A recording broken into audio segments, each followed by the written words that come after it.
Vivek Ramaswamy with me this morning. Great to see you. It's good to see you, Maria. Thank you so much for joining us. Happy to have you here on set. I want to get your take on how this begins. Sure. What are you looking to cut right from the beginning? So first is we want to go right in through executive action to do the failures of the executive branch that need to be addressed. Because the dirty little secret right now, Maria, is the people we elect to run the government, they're not the ones who actually run the government. It's the unelected bureaucrats in the administrative state. That was created through executive action. It's going to be fixed through executive action. Think about the Supreme Court's environment over the last several years. They've held that many of those regulations are unconstitutional at a large scale. Rescind those regulations, pull those regs back, and then that gives us the industrial logic to then downsize the size of that administrative state. And the beauty of all of this is that can be achieved just through executive action without Congress. Score some early wins, and then you look at those bigger portions of the federal budget that need to be addressed one by one. So I think that's one way to think about this is how can the President of the United States, who's been elected with a historic mandate, actually do the thing that the voters have voted for. They haven't voted for incremental change here this time, Maria. We have voted for sweeping change, and the voters actually deserve to get it. And we're focused on how to do that as early and as quickly as possible. So President-elect Trump just said on that soundbite that you're going to make recommendations. So you're going to make recommendations in terms of where to cut after all that you've just said. Then what? Look, we're not going to be cutting ribbons. We're going to be cutting costs. And so those recommendations are going to be on a real-time basis. But I do want to take a big step back and understand, for people to understand the scope of this problem. Over $500 billion in the first place. The Pentagon has just failed its 7th consecutive audit, nearly $1 trillion of budget. They can't even tell you where it goes. So I think part of this is exposing for the public the extent of that rot and waste, but then to take steps first through executive action and then laying the groundwork for broader change through legislation as well to rein in that deficit, to rein in that budget.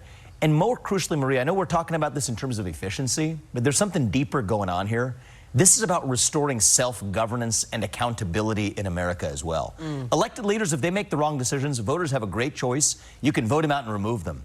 Most of the people making these decisions, from healthcare to the Department of Defense, are failing on effectiveness because they have no accountability. Historically, it's been the view of many scholars to say that those people could not even be fired. Now we take a different view with the environment the Supreme Court has given us in recent years, and we're going to use that in a pretty extensive way, Maria, to move quickly. You're going to have pushback, not just from the left. You may have pushback from those very people who are running those departments, running those agencies. They want as many people as they want in there. You're going to want to fire people. Yeah. So how are you going to deal with that? You're also perhaps looking at pushback from Congress. How are you going to deal with Congress? How are you going to deal with having Congress need to change the law? Well, look, the beauty of this is I think we have a lot of allies in Congress who have their heart in the right place. But what we've learned is over the last 40 years, even conservatives, we've talked a big game for 40 years about cutting the federal government, about reducing the scope of the federal government.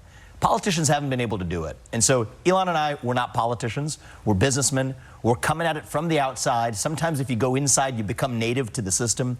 So President Trump, I applaud him for his creativity and his open-mindedness to setting this up for success in a way that hasn't happened before. But I come back to the principle. In the early months, score quick wins through executive action, show what can be done then, and then I think we will lay the groundwork for Congress to have to take meaningful steps in budget reductions for the future. A lot of these discussions we have are theoretical, right? I have to cut different entitlement programs or whatever. Let's start with the fact that there is massive waste, fraud, and abuse right now. Federal contractors are really exploiting the federal government. You could take haircuts across the board, and they would be no worse off for it. And it's not just about cutting cost, but increasing effectiveness from defense to healthcare. A lot of that is a failure of the administrative state itself, Maria, that rests under the executive branch. And I'm optimistic. It's part of why we've set an end date on this. Our work is done by July 4th, 2026. Unlike every other government project, we don't want this one to last. We want to go in, fix the problem, dissolve, and move on, and set an example for how our federal government should run. I love that. But again, you are going to face pushback from within. Sure. And you are going to have to make this so compelling that you get the support, congressional support. So how do you do that? Well, look, I think the public is on our side. Most of the public understands their taxpayer dollars are not being well spent. They want to hold these decision makers accountable, and they're not able to. These congressmen are responsive to the people. Many of them are quietly on our side as well. So I think the division of responsibilities, a lot of people who face two-year election cycles in political Congress, they end up looking at what's happening tomorrow We're looking at the next 250 years. We want to give them credit for doing the right thing. Elon and I aren't in this for the credit, but I think we're going to build the consensus to make the kind of deep cuts that haven't been made for most of our history. Are you expecting to close down entire agencies, like President Trump has talked about the Department of Education, for example? Are you going to be closing down departments? We expect mass reductions. We expect certain agencies to be deleted outright. We expect mass reductions in force in areas of the federal government that are bloated. We expect massive cuts among federal contractors and others who are overbilling the federal government. So yes, we expect all of the above. And I think people will be surprised by, how quickly we're able to move with some of those changes, given the legal backdrop the Supreme Court has given us. You've got what has been called a deep state. You've got people who have been career bureaucrats in place right now. Didn't President Biden put in plans to ensure that you're not going to be able to fire those people at all? How do you get around that? And, I asked Joni Ernst, are you for term limits? She says, yes, I am for term limits, as long as the people around me are also for term limits. That's not in place right now. So how do you get rid of those people who are dug in? Well, a lot of what's happened is President Biden has made a lot of changes trying to entrench the administrative state. The Supreme Court has slapped them on the wrists numerous times. So we're working with a legal landscape here that is historic. You think about a president of the United States like Donald Trump, elected with the mandate he's been given, both chambers of Congress belonging to Republicans, a 6-3 conservative majority in the Supreme Court. Maria, if we don't downsize the federal government now, it's never going to happen in the future as well. So this is a historic opportunity. We're not actually going to squander this, but I think part of the key is to move quickly, to move effectively. I think that mass deregulation that I talked about earlier, that gives us the industrial logic to then make cuts to that bureaucracy, and moving quickly is our objective. Have you thought about moving some of these departments or agencies out of Washington? It's funny you bring up this point. Yes is the answer, but here's why. They'll say, well, what happens to the people who live in Washington, D.C.?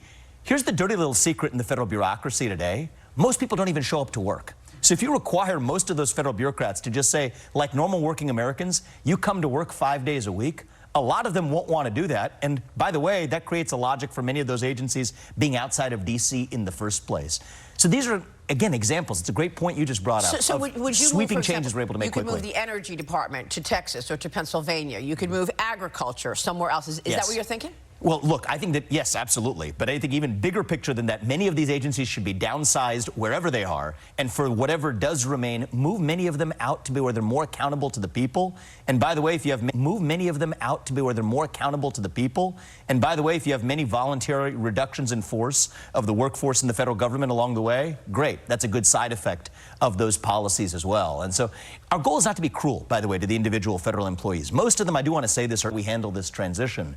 But the real issue is there's just too many of them. We don't need 4 million, and we shouldn't have 4 million civil servants who can't be or aren't even elected or can't be removed from their positions. It's anti-democratic. Real quick, we got to jump, but when you look from 30,000 feet, I know you're just getting into this now. Which agency or department is the most bloated, would you say? It's a tough competition. It's across the administrative state. I mean, President Trump's talked extensively about areas like the Department of Education. Obviously, those kinds of agencies shouldn't even exist and should be returned to the states.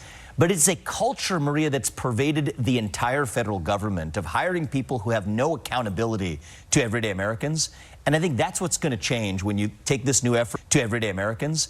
And I think that's what's going to change when you take this new effort at DOGE, at the Department of Government Efficiency. It's about efficiency as much as it is about restoring accountability. And this time, actions are going to speak louder than words. And I'm excited to get started in January. I love all of this, Vivek. I really do. But wow, what a year and a half you've had. As we go, a little. Incredibly grateful to this country. I mean, I was 37 years old when I became the youngest person ever to run for U.S. president. I've lived the American dream. It's only possible in this country. That's right. And our goal, and Elon Musk, take him as somebody who's an immigrant to this country, came from nothing, became the most successful capitalist in history.